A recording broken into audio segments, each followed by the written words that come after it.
মধ্যরাতে ঢাকা বিশ্ববিদ্যালয় ও ঢাকা কলেজের শিক্ষার্থীদের মধ্যে ধাওয়া পাল্টা ধাওয়া ও সংঘর্ষের ঘটনা ঘটেছে।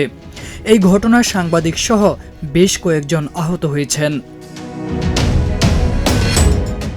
12 অক্টোবর দিবাগত মধ্যরাতে রাজধানীর নীলক্ষেত ও নিউ মার্কেট এলাকায় এই উত্তেজনা শুরু হয়। এ সময় উভয় পক্ষের ইট পাটকেল নিক্ষেপে রণক্ষেত্রে পরিণত হয় পুরো এলাকা।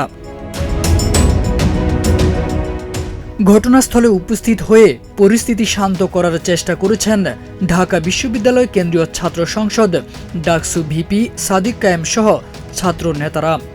একই সঙ্গে পরিস্থিতি নিয়ন্ত্রণে নীলক্ষেত ও নিউ মার্কেট এলাকায় বিপুল সংখ্যক পুলিশ মোতায়েন করা হয়েছে। বর্তমানে থমথমে পরিস্থিতি বিরাজ করছে। জানা যায়, ঢাবির শাহ নেওয়াজ হলের সামনে ফুটপাতে দোকান বসানোকে কেন্দ্র করে এই উত্তেজনার সৃষ্টি হয়। এই সময় আইনশৃঙ্খলা বাহিনী উভয় পক্ষকে সরিয়ে দিয়েছে।